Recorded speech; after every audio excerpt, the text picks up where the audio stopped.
Presenting actor James Caan. Really what we have is just a very neat bit of James Caan being Jimmy Caan. Yeah, no, absolutely. The persona, and right? And like if you met Jimmy Caan in an alley and he's calling you chicken, and there's two doors out and one of them is to give blood, you're giving blood. Well, you're probably giving blood one way or the other. No, right. You could do this the hard way. Presenting actor James Caan. You know what you are?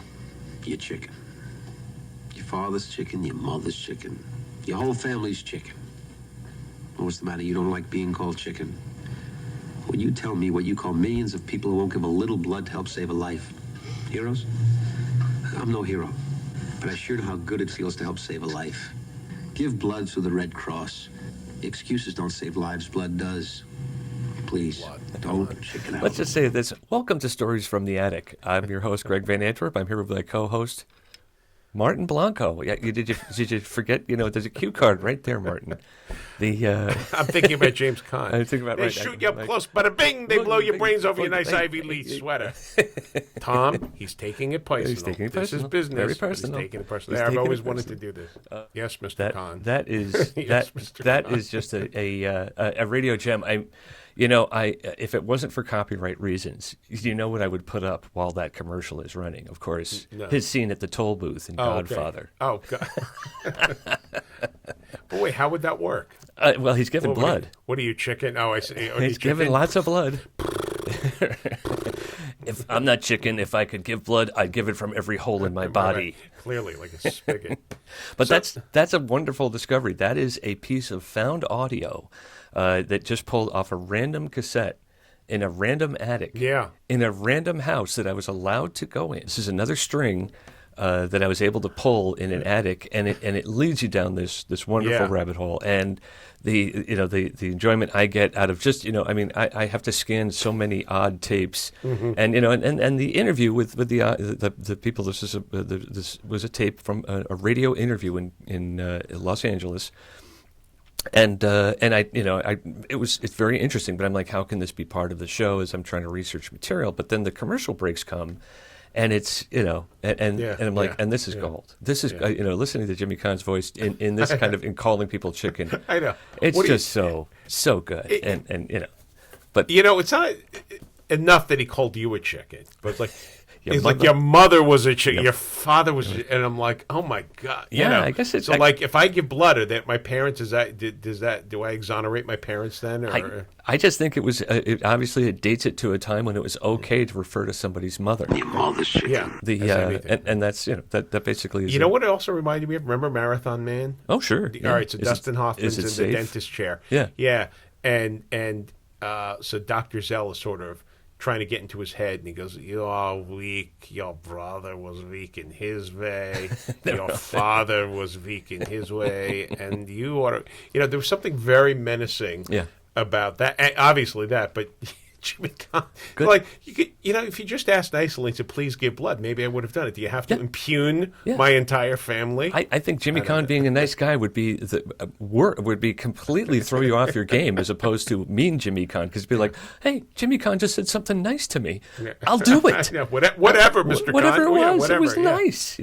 See but that's it. I mean, it's these audio triggers are what I look for. These things that give you this sort of doorway into the past. Sure. And that's what kind of the topic is today, Martin. We have the sounds of the past, but something that relates to the technical industry and the advancement of technology that fascinates me. I love old tech. I love old gadgets, and I have a record here that was just it was just one of those things, because typically when you're going through an estate sale, you're digging through the past, but you're also digging through the past of someone who worked their whole life and committed themselves to a corporation or a company or a hobby or a pastime or a skill, or all seven. And in this case, when I find a record, I found this odd record in brown paper.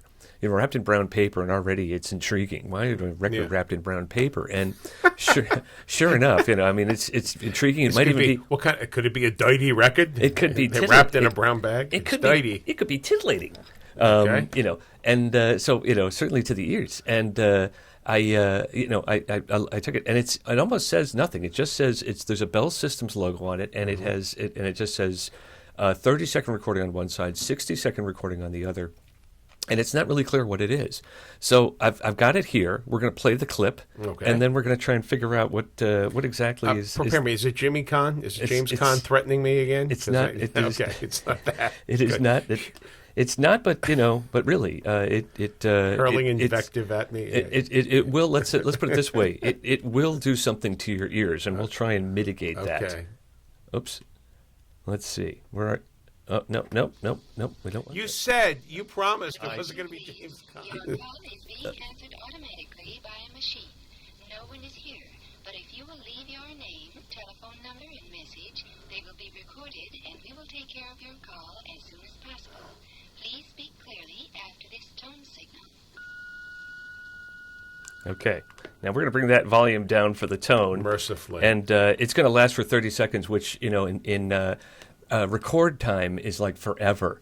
So I'm going to bring it down a little bit. I've got to listen to it because there's actually an end recording. Now, the unique thing about this is this recording is at a time before consumer tech, before everybody had an answering machine. Because we now know that our answers are now in the cloud. Before that, it was a tiny little recorder. It was attached to your phone. And before that, it was a micro recorder. And before that, it was a cassette recorder. Yeah. Oh, here's...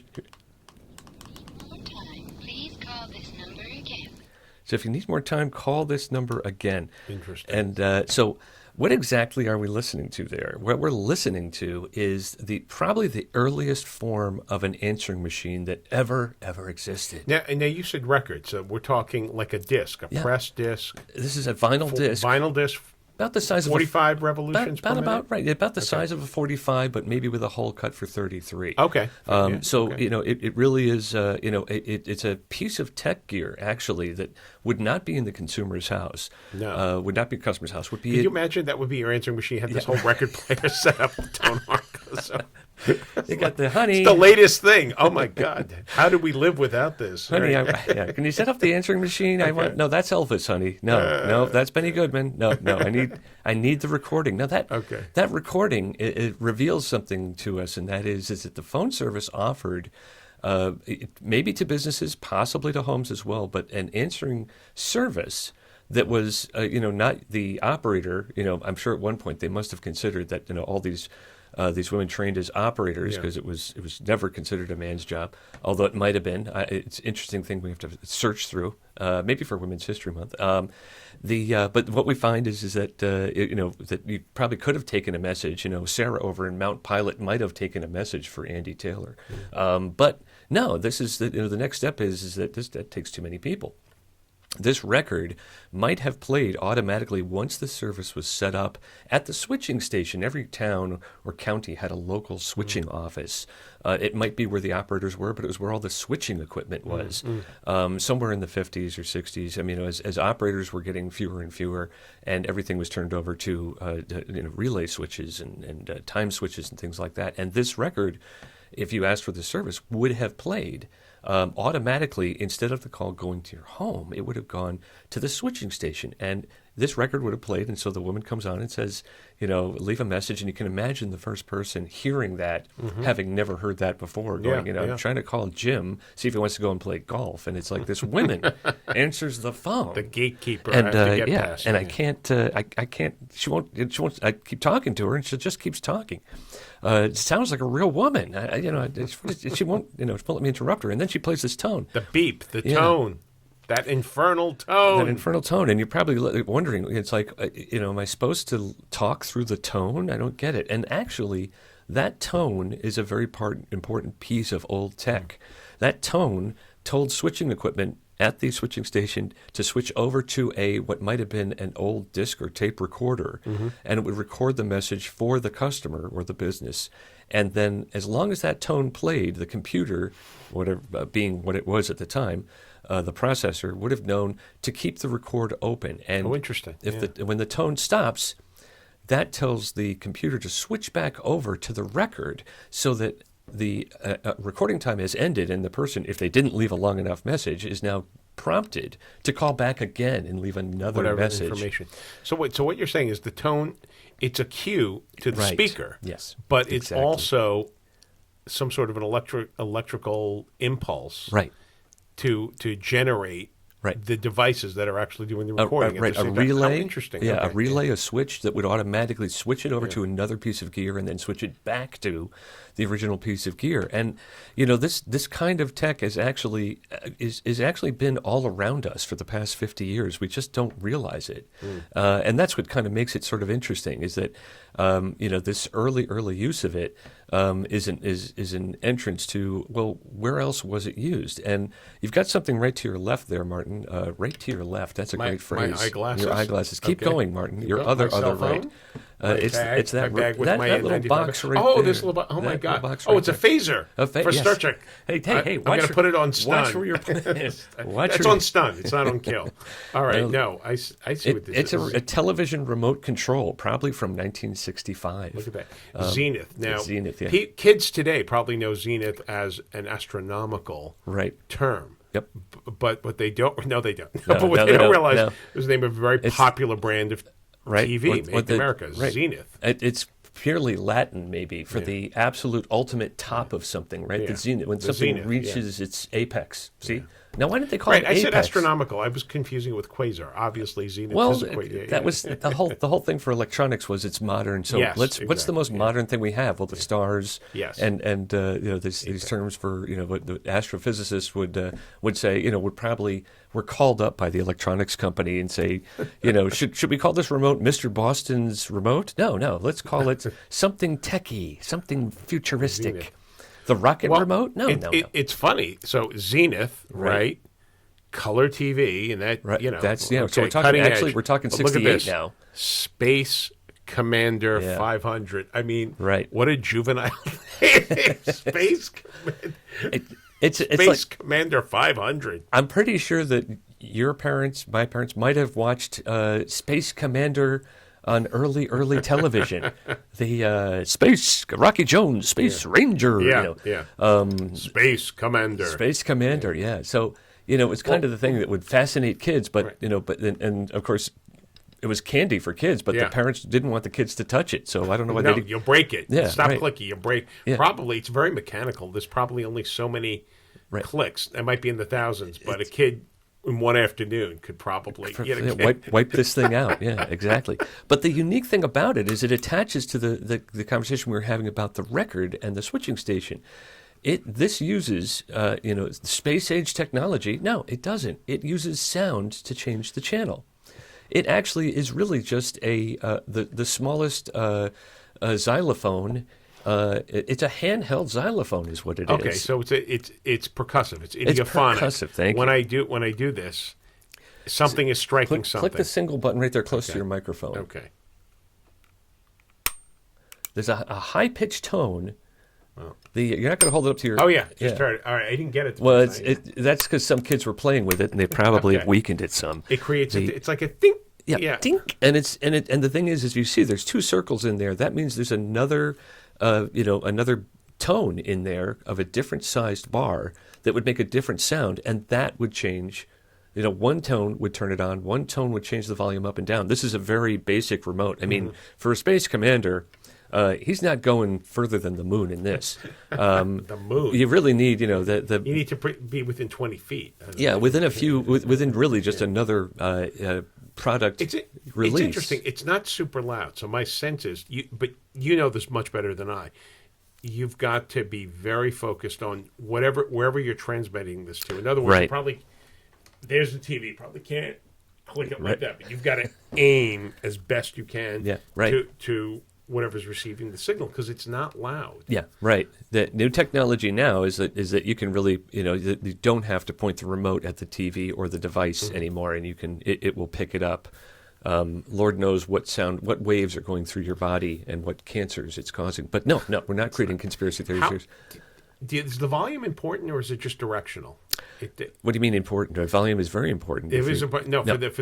For this device, does the volume of it really matter, or is it just the amplitude of the volume? You know what? Trigger the response, or is it just direct it, the sound will get there, even though we're not hearing Going it. by Madison Avenue, this would work 4 miles away from the TV. Going by reality, Seriously? well, if you look at those Madison Avenue ads for televisions and the the mid-century modern, what we call now living rooms of America, were spacious or sunken, Yes, and so if you had an illustration of someone operating a television, they're operating it from like the other side of the room, and everything works perfectly. Of course, we can imagine that it's like that there's Dad in his easy chair, and he's like, well, I just want to watch the game, and click, click, click, click, click, click, click, and it's not working. Oh, God, get up from the chair, and I'm going to go to the TV, and click, click, click, click, click.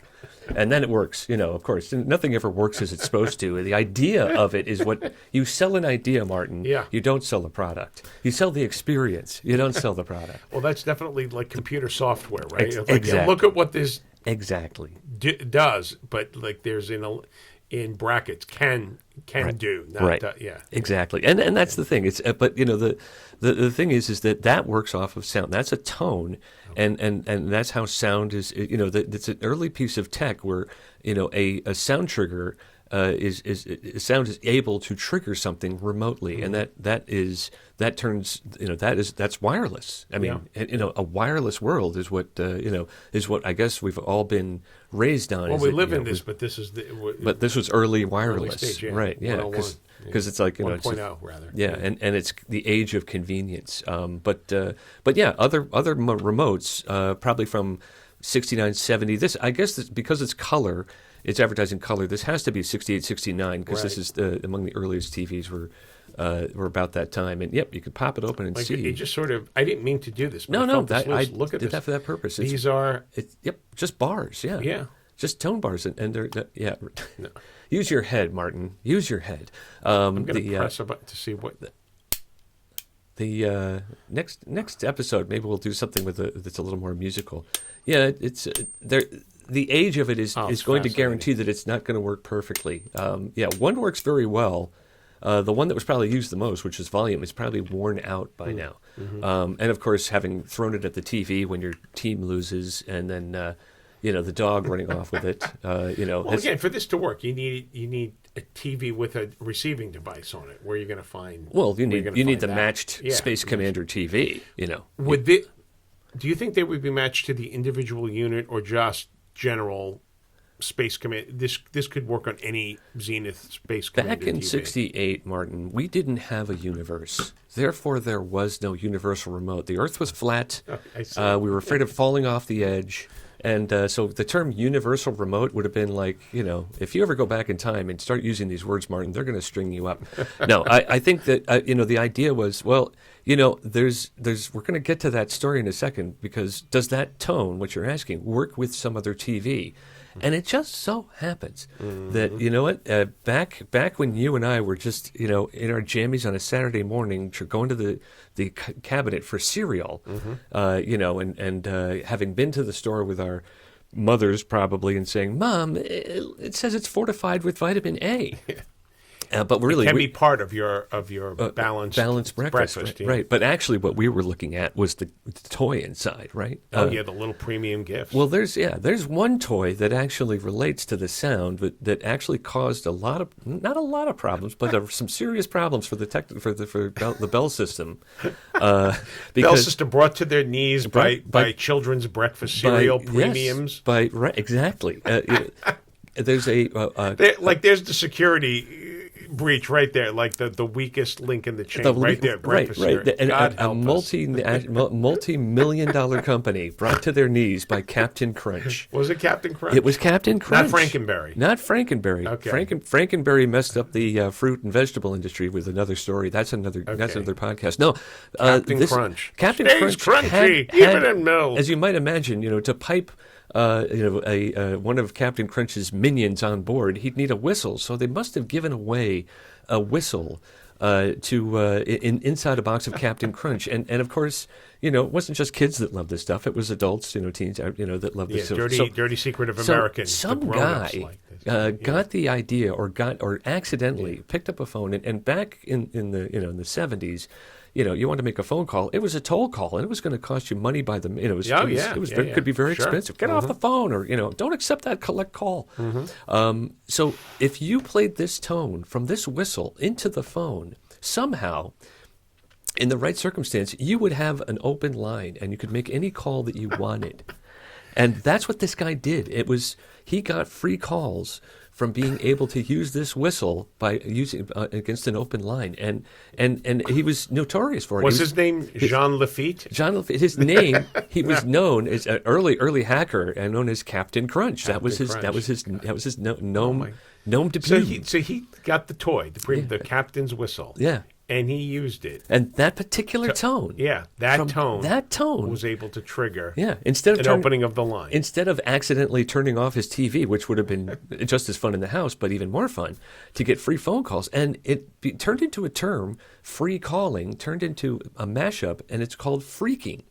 And as things spread through the grapevine, when we used to use a grapevine to learn about other things going on in town, that was, it would pass on. It was like, hey, this guy over in, Terrytown figured out how to, get free calls by using this. So can you imagine the rush to the supermarket to get this? This was Captain the greatest Crunch box? cereal premium ever. Move over, right? Send in 10 labels for your decoder ring. I am on the hunt for one of those actual whistles. I think that would be... If you have any, send them in to us. I want one too. Yeah. but messing around with phones and technologies, crank calling. Yeah. We have freaking. We have remotes with sounds. Can you imagine some other recent piece of technology that actually is older than we think? And that is everybody's favorite song. Clap on. Clap off. Clap on. The clapper. The clapper, yeah, exactly, yeah. Yeah. You come in, you start clapping, you turn lights on, you turn lights on. Yeah, and it's still, I think you'd probably go to Walmart and probably pick one up. This program is not endorsed by Walmart, or indulged, whatever that is. Anyway, but what I have here is, in front of you, Martin, is the whistle switch. The whistle switch. This looks like 50s, 1950s, maybe 60s. I would say 60s. I'm going for 60s. But Sound command whistle switch. The amazing electric switch you operate with a whistle. Right. Lights, TV, hi-fi, electric motors. Yeah, and it's the same thing as the clapper. Yeah. I found this in a garage somewhere, and I had to buy it because I thought that basically this was this was like, so there was something before the clapper. And all it is again, just like the remote, just like phone freaking, just like the tone on the record. Mm-hmm. Greg, that's an enema device. I know. It's a lavage for hamsters. It's just a whistle with a rubber cap, which again, for its age, the fact that the rubber has not dry rotted. This is a very non-electric thing. Very base, simple. So then you have this device, right? What you plug that in the wall? Plug that in the wall, then plug your device into whatever it is. You can. This says even. Floodlights, television, projectors. Okay. Yeah, even the television, even a television with a clown on it, and then from far away, and you even have a range selector here that allows you less range, more range. I don't know why you'd need less range. Why would you want less? Right. We want to don't overdo conserve our range. Don't over whistle. Talk about giving you something you actually don't need. Just give us range. Right. So when you fallen asleep in front of the TV. And you're too tired to do anything. You wake up, you grab the whistle, and you go. You grab the enema, the lavage, and I'm like, and that turns off whatever you're. I wonder if the whistle switch people were either bought out by the clapper or there's some lawsuit now that the whistle switch, and probably the guy's name was probably Philip Whistle Switch, and that probably was his name. It sounds Dutch, and it does. Whistle switch. Yeah. Have you tried this? Wait. I have. Yeah, it works. It does. It's a little audio relay. We should start from now on. We should start the podcast. Plug in all your stuff into that, and then when we want to go, right? Exactly. Everything will work perfectly. Well, it's approved by Underwriters Laboratories, that's so important. You're not going to burn down the house. It's right. Exactly. I just get such a kick out of this stuff. It's really a gem of a piece of old tech. Yeah. And I love the illustrations on the box. Look, woman's beautifully manicured nails. Right. Yes. Bing. And you know and They look at draw the thing, like you can't figure out what a TV looks like or your radio, but they illustrate it for but you. that's what's so funny is right. The bulb that she's holding Yeah. is beautiful. Yes. It's flowered, and this is medicinal. This is like, you could, Yeah. it's like, Jimmy's hamster is all stuck up. We got to do something, but I've got to turn on You the... could make it better looking, like the illustration suggests. You could do right. designer things. Put your, this is Yeah. branding in America now in the 1950s and 60s, like your favorite sports team, Again. or maybe St. Anthony. In case you lose it, we could. I don't know. Another whatever. example of selling the idea Yeah. and not the product. It's like, that's the image on the front. My world is going to be better. Coffee pot. No coffee pots. Oh, yeah, it's funny. No, Doesn't that look like it looks says like it's no? forbidding it, but what it's doing is that's the spark. But I know it's allowed because when I see the lamp and the TV, I'm like, no, this is how you use it. You squeeze it, and they illustrate the sound with this starburst. Oh, but I would call that a marketing fail. It looks like, it looks like, it looks, but not lamps, not lamps, TVs, and not coffee makers, and not this. But then what? It's like, well, maybe it's a convenience. No fumbling for switches, right? I'm sure Roosevelt used it by that picture. That's an ancient wheelchair. Martin, this has been a great show. We could go on and on, but with all the old tech that is in my attic or in your attic. Remember, there's history in your attic, your garage, your basement. Don't throw it. Don't throw it away without calling us first. Without calling us first. We will come down and we will pick it up and we'll turn it into a show or attempt to. But for now, we're gonna wrap up by saying, Martin, you have your podcast still going strong on Apple Podcasts, on Spotify, Apple Apple Podcasts, Podcasts, Audible, Spotify. all the major podcasting. Yes, I do. And I'm not going to say the name. No, I'm not going to. No, I won't. No, it's called I Wish I Were a Prosciutto. Me and my co-host, Sandra Radosh. Don't miss it. It's a lot of fun. I wish I had a prosciutto right now. Me too. You and me both. Woof. But anyway, I'm Greg Van Antwerp for Stories from the Attic. And I'm Martin Blanco. And thank you for watching the show. We'll see you next time. See you next time. Thanks, Greg. Thanks, Martin. This is Actor great. James Caan. You know what you are? You're chicken. Your father's chicken, your mother's chicken. Your whole family's chicken. What's the matter? You don't like being called chicken? When you tell me what you call millions of people who won't give a little blood to help save a life. Heroes? I'm no hero. But I sure know how good it feels to help save a life. Give blood through the Red Cross. Excuses don't save lives, blood does. Please, don't chicken out.